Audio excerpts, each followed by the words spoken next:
Anne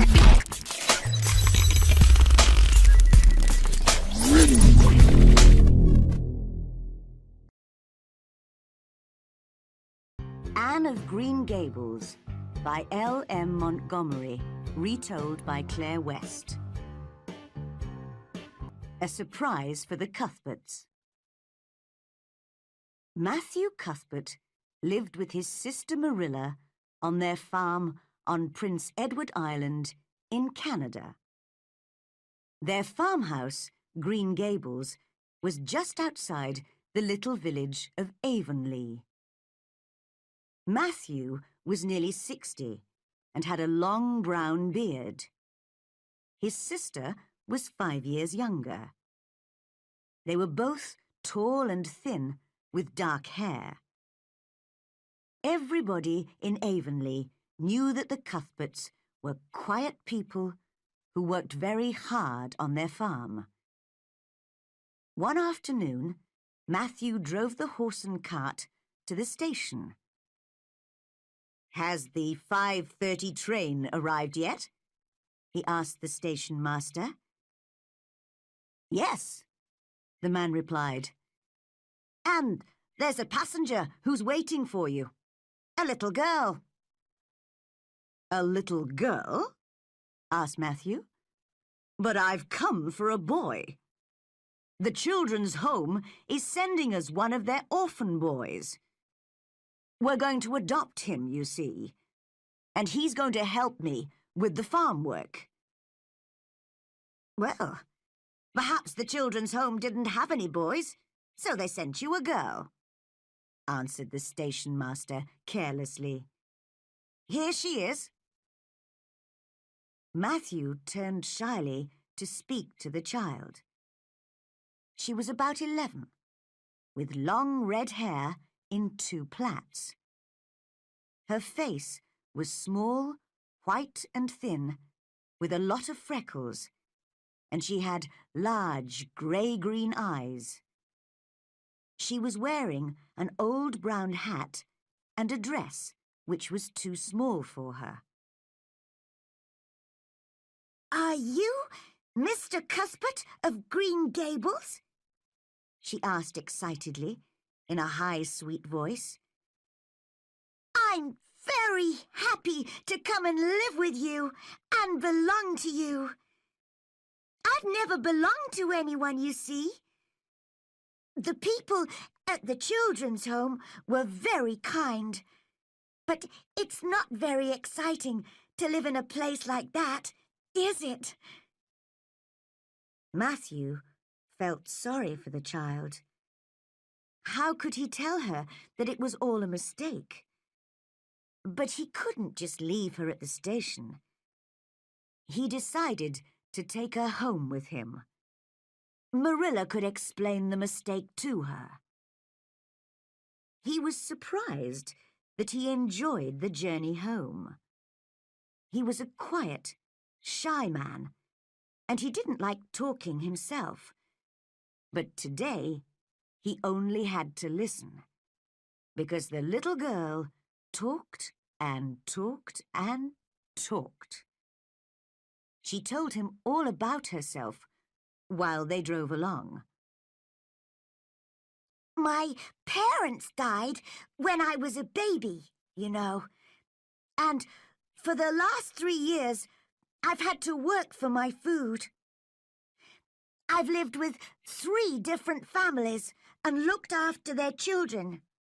So I've always been poor, and I haven't got any nice dresses.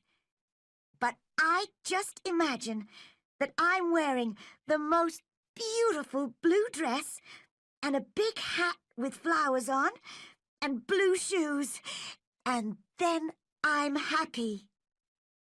Do you imagine things sometimes?" "Well, I... not often," said Matthew. They were now driving past some very old apple trees next to the road. The trees were full of sweet-smelling, snowy white flowers. The little girl looked at them. Aren't the trees beautiful? She said happily. But am I talking too much? Please tell me. I can stop if necessary, you know. Matthew smiled at her. You go on talking, he answered. I like listening to you. When they arrived at Green Gables, Marilla came to the door to meet them. But when she saw the little girl, she cried in surprise. Matthew? Who's that? Where's the boy? The children's home has made a mistake, he said unhappily, and sent a girl, not a boy. The child was listening carefully. Suddenly, she put her head in her hands and began to cry. You don't want me, she sobbed. Oh, you don't want me because I'm not a boy. Now, don't cry, said Marilla kindly. Don't you understand? Oh, this is the worst thing that's happened to me in all my life. Well, you can stay here just for tonight, said Marilla. Now, what's your name? The child stopped crying. Will you please call me Cordelia? She asked. Call you Cordelia? Is that your name? Well, no, it isn't. But it's a very beautiful name, isn't it? I like to imagine my name is Cordelia because my real name is Anne Shirley. And that's not a very interesting name, is it? Marilla shook her head. The child has too much imagination, she thought. Later, when Anne was in bed, Marilla said to her brother, she must go back to the children's home tomorrow. Marilla, don't you think, began Matthew. She's a nice little thing, you know. Matthew Cuthbert, are you telling me that you want to keep her? Asked Marilla crossly. Matthew looked uncomfortable. Well, she's clever and interesting and... But we don't need a girl. But perhaps she needs us, Matthew replied, surprisingly quickly for him. She's had a very unhappy life up to now, Marilla. She can help you in the house. I can get a boy from the village to help me on the farm. What do you think? Marilla thought for a long time. All right, she said in the end. I agree. The poor child can stay. I'll look after her. Matthew smiled happily. Be as good and kind to her as you can, Marilla. I think she needs a lot of love.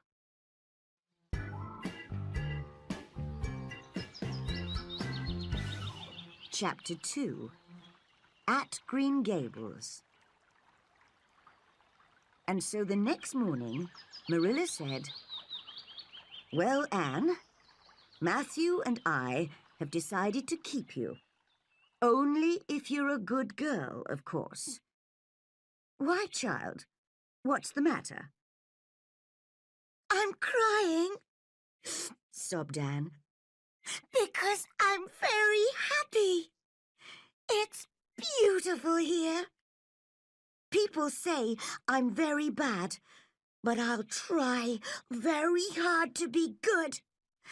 Oh, thank you. Thank you. Now, stop crying, child, said Marilla a little crossly, "and listen. We're going to adopt you and send you to school after the summer holidays." Anne stopped crying. "Can I call you Aunt Marilla? I've never had any family at all, so I'd really like to have an aunt. We could imagine that you're my mother's sister." "I couldn't," answered Marilla firmly. "Don't you imagine things?" asked Anne, surprised. "No, I don't," Marilla replied. "I do my housework and look after Matthew and go to church on Sunday. There's no time for imagining things in this house. Just remember that, Anne." Anne was silent for a few minutes. Then she said, "Marilla, do you think I'll find a best friend in Avonlea? Someone who really understands me and knows all my secrets. I've always wanted a friend like that." "Our friends, the Barrys, have a daughter called Diana, who's 11 like you. But if you want to play with her, you'll have to be very good. Mrs. Barry is very careful about Diana's friends." "Diana. What a beautiful name," said Anne excitedly. "Her hair isn't red, is it? I hope it isn't."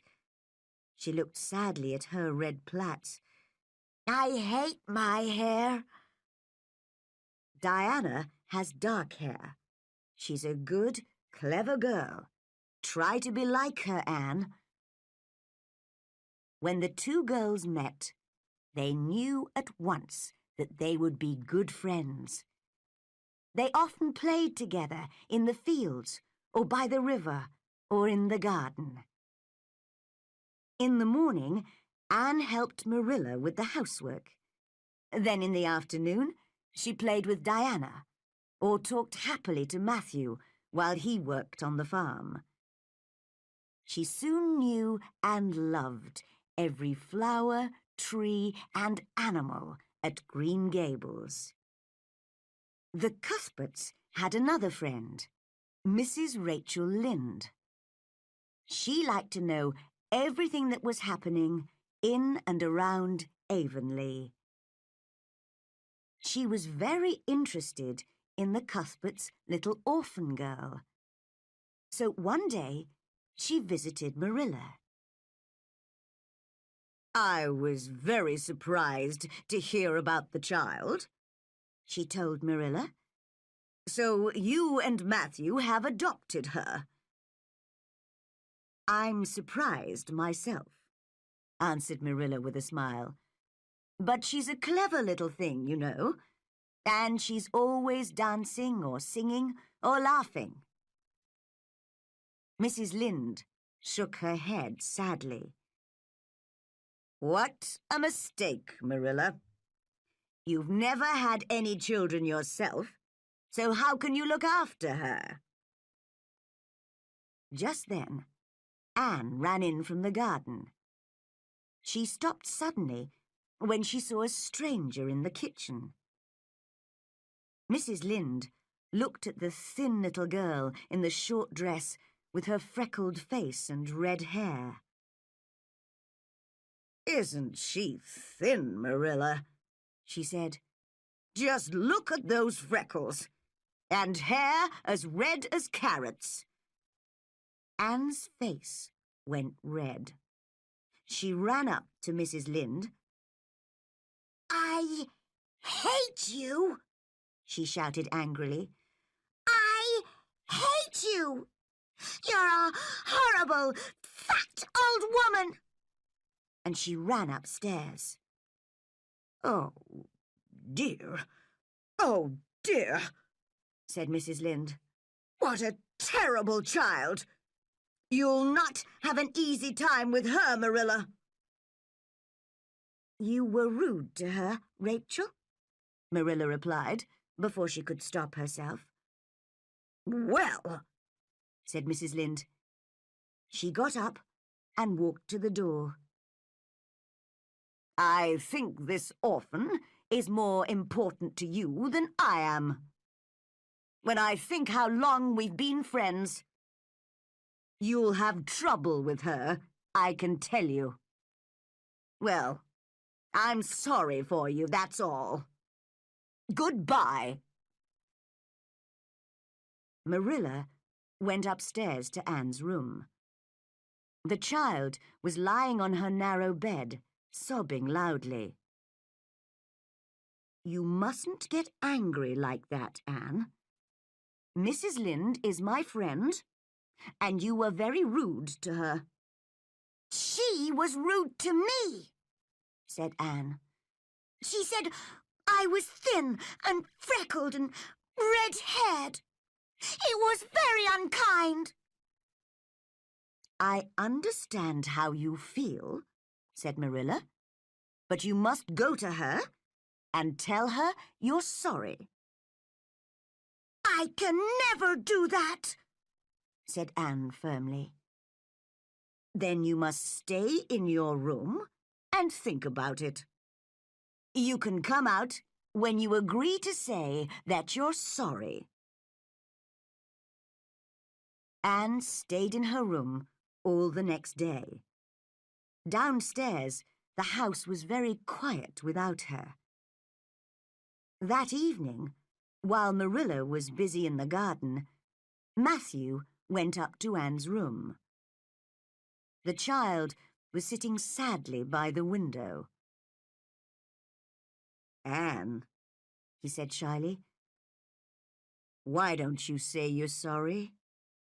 Then you can come down and we can all be happy. I am sorry now, said Anne. I was very angry yesterday. But do you really want me to? Yes, do, please. It's lonely downstairs without you. But don't tell Marilla I've talked to you. Marilla was pleased to hear that Anne was sorry. Later that evening, when she and Anne were in Mrs. Lind's warm kitchen, Anne suddenly fell on her knees. Oh, Mrs. Lind, cried the little girl. I'm very sorry. I can't tell you how sorry I am, so you must just imagine it. I am a bad girl, but please say you will forgive me. I'll be sad all my life if you don't. She's enjoying herself, thought Marilla, watching Anne's face. She doesn't look sorry at all, but happy and excited. But Mrs. Lind said kindly, Of course I forgive you. And later she said to Marilla, Perhaps you're right to keep her. She's a strange little thing, but I think I like her.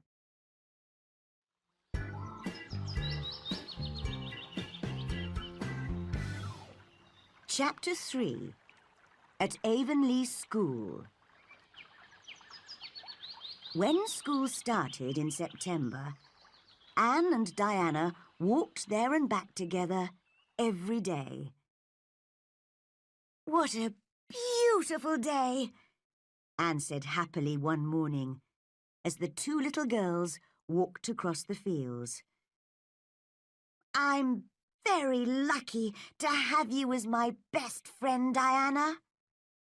You are my best friend, aren't you? Of course, Anne, replied Diana, taking Anne's hand. And just think, today you'll meet Gilbert Blythe. He's 3 years older than us and very good-looking. He's just come back from holiday and starts school today. Oh, boys, said Anne. I'm not interested in them. But she did look at Gilbert when they arrived at school. He was a tall boy with curly brown hair and a friendly smile. "He is good-looking," Anne whispered to Diana. "But why does he smile at me? He doesn't know me." Avonlea School was quiet that day. The teacher, Mr. Phillips, was helping some of the older children at the back of the schoolroom. Anne was looking out of the window at the reds and yellows of the trees and the silvery blue of the river. She was far away in the world of her imagination. But Gilbert wanted her to look at him. He whispered to her, but she did not move. He was surprised. Girls were usually very ready to look at him. Suddenly, he put his arm out, pulled her red plaits, and said in a loud whisper, "Carrots! Carrots!" Anne jumped up and looked angrily at Gilbert. "You horrible boy!" she cried. "I hate you!" And then she brought her heavy book down on Gilbert's head. Mr. Phillips heard the noise and came slowly to the front of the schoolroom. "And Shirley, why did you do that?" he asked. She stayed silent. Gilbert said, "I'm sorry, Mr. Phillips. I was rude to her. That's why she hit me." But the teacher did not listen to Gilbert. "I cannot have bad children in my school," said Mr. Phillips firmly. "Anne, go and stand in front of the class." And there Anne stood for the rest of the day, a lonely little girl with a small, white, angry face. "I hate Mr. Phillips," she thought, "and I'll never look at or speak to Gilbert Blythe again." The next day, some of the school children were playing in a farmer's field in their lunch hour, so they were a little late for afternoon school. Anne ran into the classroom at the same time as the boys, just after the teacher. "You're late, Anne," said Mr. Phillips. "You won't sit with Diana today. I see that you enjoy being with the boys very much, so go and sit next to Gilbert this afternoon." Anne's face went white. "He can't mean it," she thought. "Did you hear me, Anne?" asked Mr. Phillips. "Yes, sir," said Anne, and moved slowly to Gilbert's desk.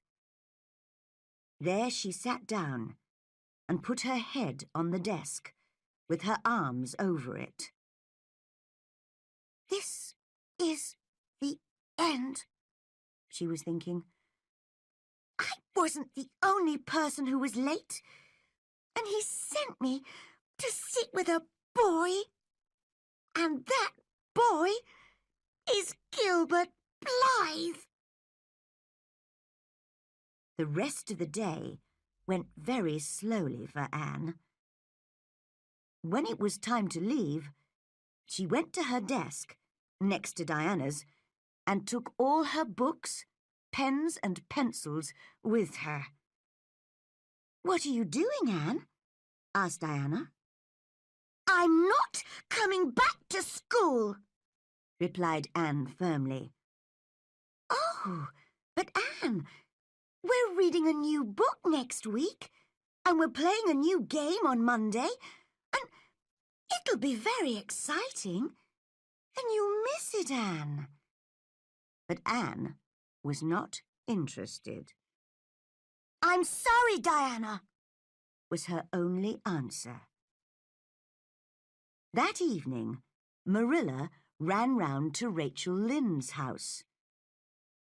Rachel, please help me. Anne says she won't go back to school. What am I going to say to her?" Mrs. Lynde already knew about Anne's troubles at school, and she was always very pleased when people asked her to help. She smiled and sat back comfortably. "I've had 10 children myself, so I know all about them," she said. "Anne can stay at home for a while. She'll want to go back to school again soon, I'm sure." So Anne stayed at home and only saw Diana in the evenings. She was a child who felt very strongly. She hated Gilbert Blythe, but she really loved Diana. One evening, Marilla found Anne crying in the kitchen.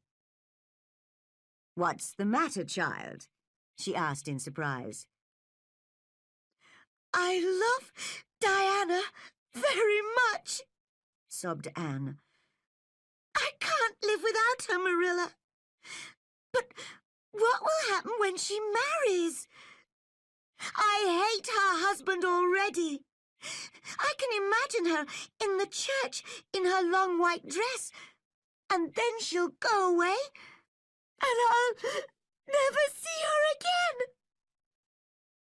Marilla turned away to hide her smiling face. What a strange, funny child Anne was. Marilla tried not to laugh, but she couldn't stop herself. "You and your imagination, Anne Shirley," she cried, and she laughed and laughed. Mrs. Lynde was right, of course. After a few days, Anne decided to go back to school. All the children were pleased to see her again, but she did not speak to Gilbert Blythe.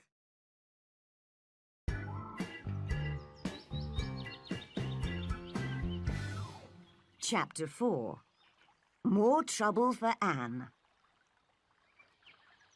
"I think I'll ask the new vicar, Mr. Allen, and his wife to tea on Wednesday," said Marilla one day.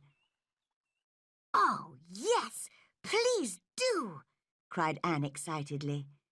"Mrs. Allen is young and beautiful and has a very sweet smile. Can I make a cake for tea? Say yes, Marilla." Marilla agreed, and for the next few days, Anne planned what she would put in her cake. "I do hope it's going to be a good one," she told Diana.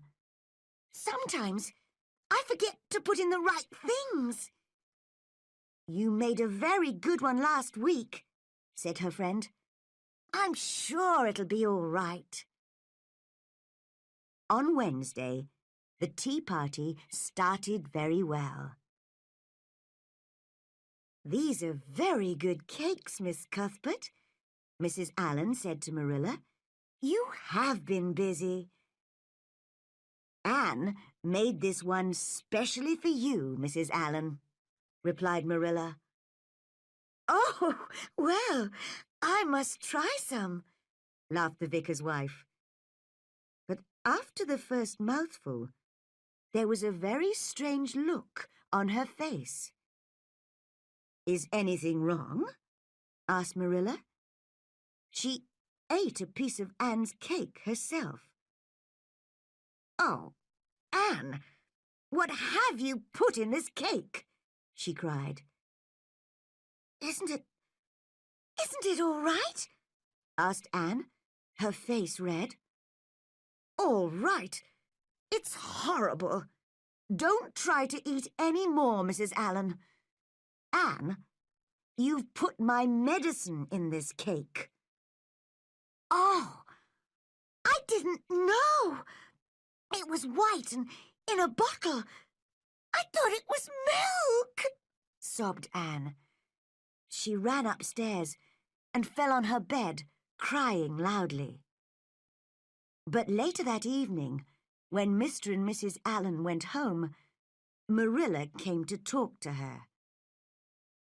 "Oh, Marilla," cried Anne, "everybody in Avonlea will laugh at me for putting medicine in a cake." Marilla smiled and touched Anne's hot face. "No, they won't, Anne. Mrs. Allen wasn't angry, you know. She said it was very kind of you to make her a cake, and she's asked you to tea at her house." "Oh, so she's forgiven me? She is nice, isn't she?" said Anne thankfully. "Why do I get into trouble like this? Perhaps I won't make any mistakes tomorrow." Marilla shook her head, still smiling. "You'll think of something, Anne. You're very good at making mistakes." Spring came with its bright green leaves and early flowers. One April evening, Marilla came home late after visiting friends. She found the kitchen empty and no supper on the table. "Where's Anne?" she thought crossly. "I told her to get the supper ready." She hurried upstairs to Anne's room and found the girl sobbing on her bed. "Don't look at me, Marilla," Anne cried. "I know I'm bad. I know I am." "What is the matter?" asked Marilla. "Are you ill?" "Oh, Marilla, I just want to die. Look at my hair." And Marilla saw that Anne's long, thick red hair was now a horrible, dark green. "Oh, Anne," she said, "what have you done now?" I bought a bottle of something special from a man who came to the door. He said it would change my hair from red to black. Oh, I know it was stupid of me, but what shall I do?" They washed Anne's hair again and again, but it was still green. Anne stayed at home for a week, saw nobody, and washed her hair every day. But at the end of the week, Marilla said, "I'm sorry, Anne. We'll have to cut it all off. You can't go to school with green hair." Anne had to agree. "Perhaps this will teach me not to think about being beautiful," she said sadly. Everybody was surprised to see Anne with very short hair, but no one learned the secret. And some weeks later, there were some new, darker red curls, which pleased Anne very much. That summer, Anne and her friends often played in an old boat on the river. "Today, let's imagine that I'm a prisoner, and I'm escaping from prison by boat," said Anne. "I'll hide in the boat, and the river will carry it down to the bridge. You're my family, and you must meet me at the bridge." The other girls agreed, so Anne got into the boat and hid under some coats. Her friends pushed the boat off down the river and ran across the fields to get round to the bridge. For a few minutes, the prisoner enjoyed the game, but then she suddenly felt wet and sat up. Water was coming in very fast through a hole in the bottom of the boat.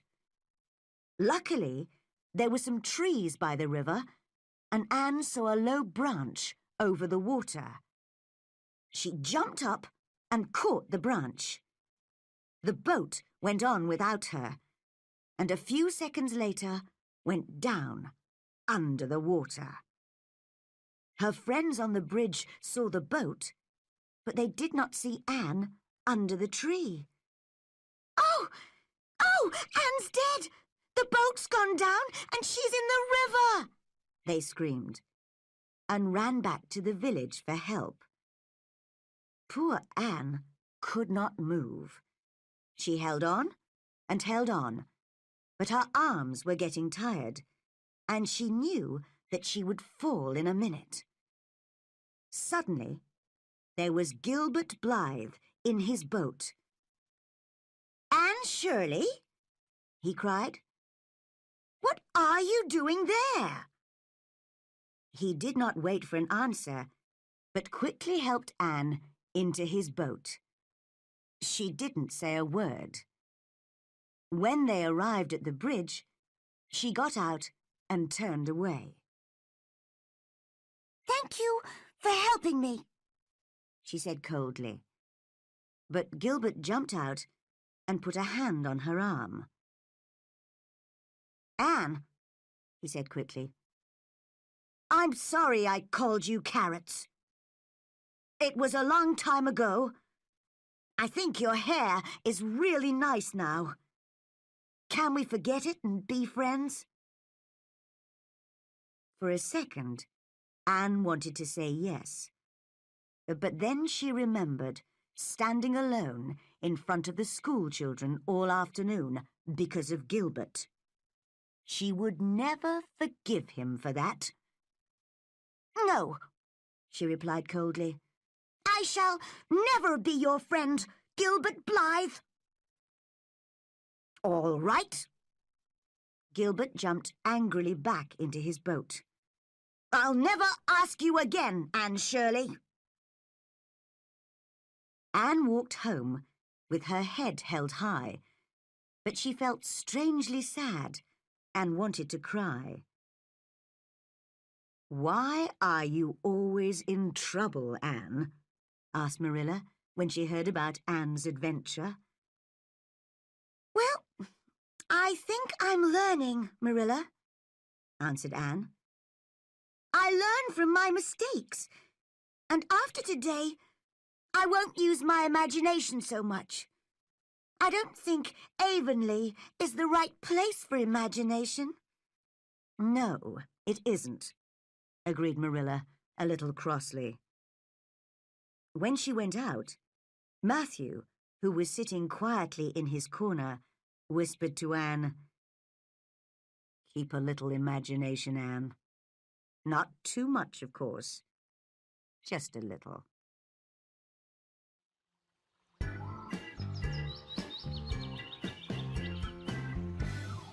Chapter 5. Queen's College.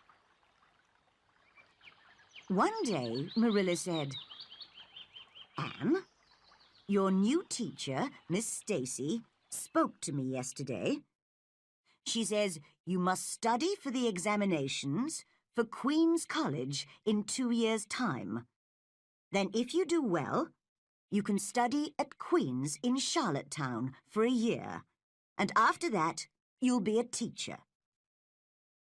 "Oh, Marilla, I'd love to be a teacher. But won't it be very expensive?" "That doesn't matter, Anne.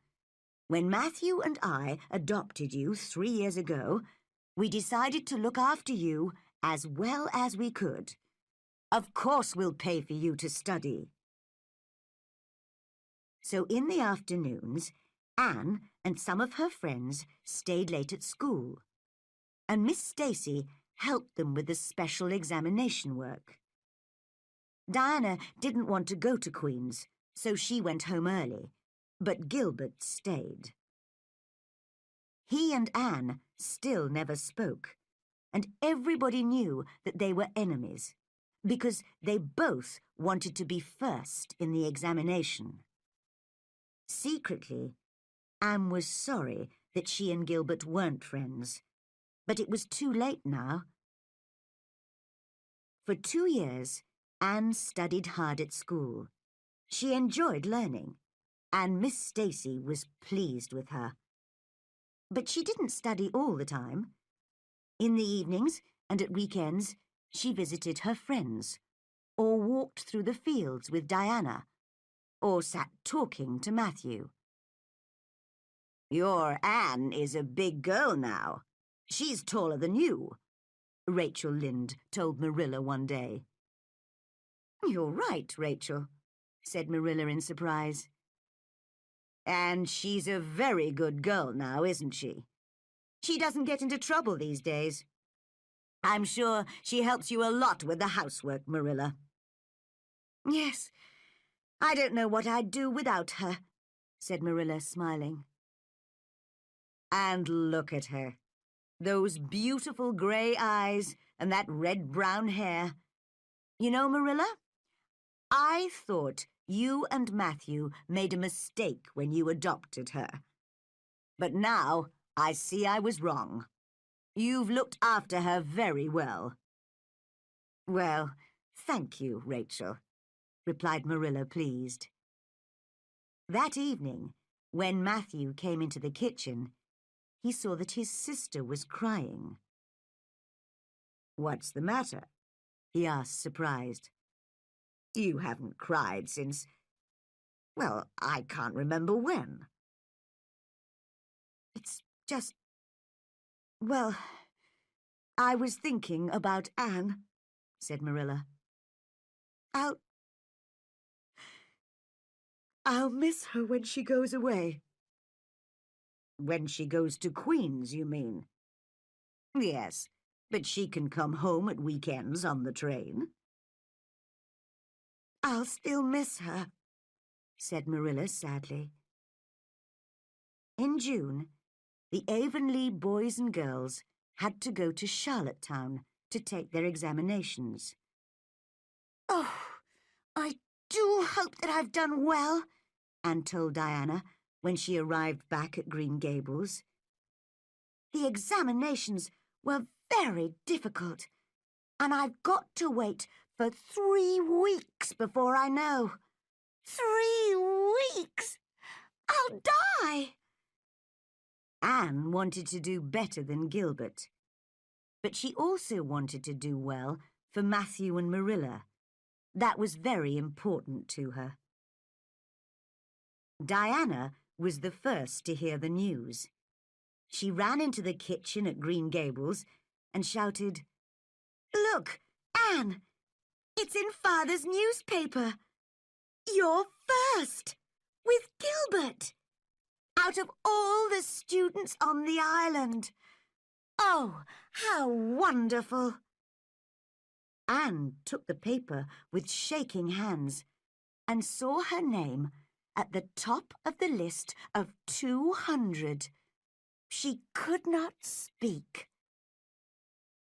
"Well now, I knew it," said Matthew with a warm smile. "You've done well, I must say, Anne," said Marilla, who was secretly very pleased. For the next 3 weeks, Anne and Marilla were very busy. Anne needed new dresses to take to Charlottetown. The evening before she left, she put on one of her new dresses to show Matthew. Marilla watched the happy young face. She remembered the strange, thin little child with her sad eyes who arrived at Green Gables 5 years ago, and she started crying quietly. "Marilla, why are you crying?" asked Anne. "I was just thinking of you when you were a little girl," said Marilla. "And you're going away now.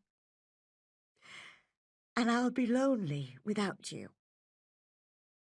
Anne took Marilla's face in her hands. "Marilla, nothing will change. Perhaps I'm bigger and older now, but I'll always be your little Anne, and I'll love you and Matthew and Green Gables more every day of my life." Marilla could not say what she felt, like Anne, but she could show it. She put her arms round her girl and held her close to her heart. And so for the next year, Anne lived in Charlottetown and went to college every day. She sometimes came home at weekends, but she had to study hard. Some of her Avonlea friends were at Queen's too, and also her enemy, Gilbert Blythe. Anne saw that he often walked and talked with other girls. She felt sure that she and Gilbert could have some interesting conversations, but she didn't want to be the first to speak to him, and he never looked at her. There were examinations at the end of the college year in May. Anne studied very hard for them. I'd love to get the first place, she thought. Or perhaps I could get the Avery Prize. This was a prize for the student who was best at English writing. And Anne knew she was good at that. The Avery Prize paid for a free place for 4 years at Redmond College, one of the best colleges in Canada. When news of the examinations came, Anne waited for her friends to tell her. She heard shouting. "It's Gilbert! He's the first!" She felt ill. But just then she heard another shout. "Anne Shirley's got the Avery!" And then all the girls were round her, laughing and shouting. Matthew and Marilla will be pleased, thought Anne. Now I can go on studying and they won't have to pay.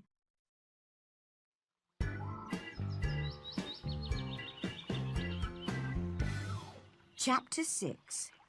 Matthew and Marilla. But when she arrived back at Green Gables, Anne knew at once that something was wrong. Matthew looked much older than before. "What's the matter with him?" Anne asked Marilla. "He's had some heart trouble this year," replied Marilla. "He really isn't well. I'm worried about him."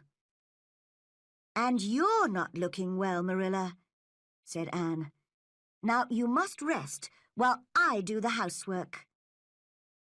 Marilla smiled tiredly at Anne. "It's not the work. It's my head.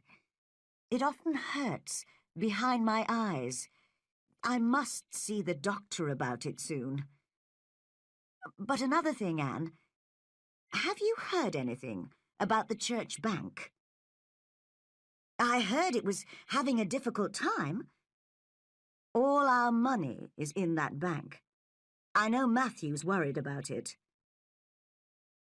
The next morning, a letter came for Matthew. Marilla saw his grey face and cried, "What's the matter, Matthew?" Anne, who was bringing an armful of flowers into the kitchen, saw his face too. Suddenly, Matthew fell to the ground. Anne dropped her flowers and ran to help Marilla. Together, they tried everything, but it was too late. Matthew was dead. "It was his heart," said the doctor, who arrived a little later. "Did he have any bad news suddenly?" "The letter!" cried Anne. "Shall I see what's in it?" "Oh, Marilla, look! The church bank has had to close down.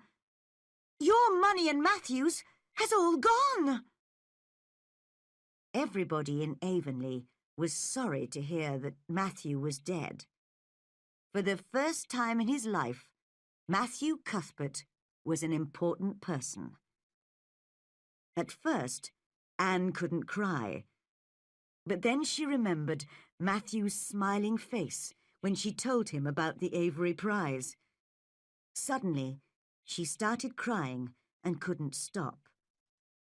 Marilla held her in her arms, and they sobbed together. "Crying can't bring him back," whispered Marilla. "We'll have to learn to live without him, Anne." In the next few weeks, Anne and Marilla worked hard together on the farm and in the house. Everybody in Avonlea was very kind to them, but it was a sad time. One day Marilla said, "I'll miss you when you go to Redmond College, Anne. What are the other Avonlea students going to do?" "Some of them are going to teach, and some are going to stay at Queen's." "Gilbert's going to teach at Avonlea School, isn't he?" Anne didn't reply. So Marilla went on, "He's very tall and good-looking now, don't you think? Like his father, John, when he was younger. You know, John and I were very good friends years ago." Anne looked up, interested. "What happened? Why didn't you—" "Well, we had a fight about something. He asked me to be friends again, but I couldn't forgive him. Later I was sorry, but he didn't speak to me again. Perhaps oh well, it was a long time ago." The next day, Marilla went to see the doctor. When she came back, she looked very tired and ill. "What did the doctor say?" asked Anne worriedly. "He says I mustn't read or write, and I must wear glasses. Then my head won't hurt. But if I'm not very careful, I'll be blind in 6 months." For a minute, Anne was silent. Then she said firmly, "Then you must be careful, Marilla." "Think how terrible it is to be blind. But how lucky you've got a free place at Redmond College. I can't give you any money, you see. All our money's gone, and I can't work now. I think I'll have to sell the farm and go and live with Rachel Lynde." And poor Marilla sobbed wildly. That night, Anne sat alone in her bedroom.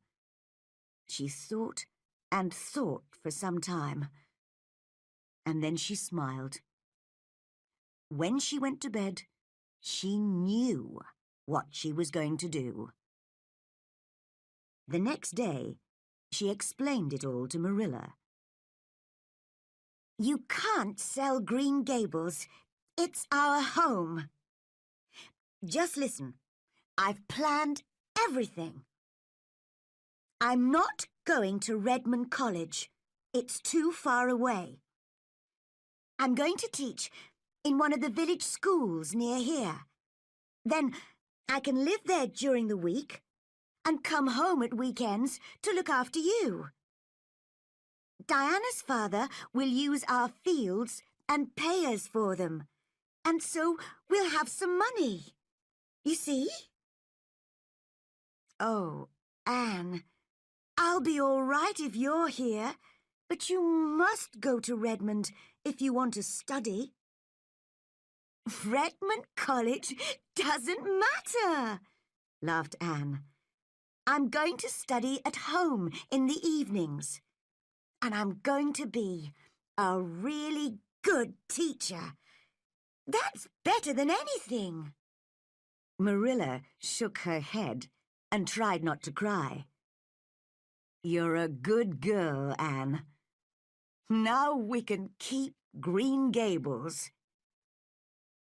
A few days later, Rachel Lynde came to the farm. "Do you know," she said, "that Gilbert isn't going to be the Avonlea teacher now?" "Isn't he?" cried Anne. Why not? When he heard that you wanted to be near Marilla, he decided to teach at a school in another village, so you can be the Avonlea teacher now. Oh, said Anne, surprised. That's very kind of him. And that day, when she saw Gilbert by the river, she stopped him and held out her hand. Gilbert, she said shyly, I want to thank you. It's very good of you. If I'm the Avonlea teacher, I can help Marilla much more at home. I'm happy to help you, Anne, said Gilbert. He smiled and held her hand firmly. Are we going to be friends now? Have you forgiven me for calling you carrots? Anne laughed. I forgave you a long time ago. I'm sure we're going to be very good friends, Anne. Can I walk home with you?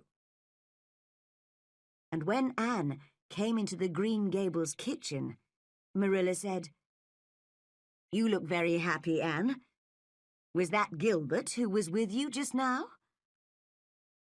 Yes, replied Anne, her face red. Gilbert and I've decided to be friends. Oh, Marilla, I think life is going to be good for all of us. We'll have to work hard, but we'll be happy. And we'll keep our dear old Green Gables. What could be better than that?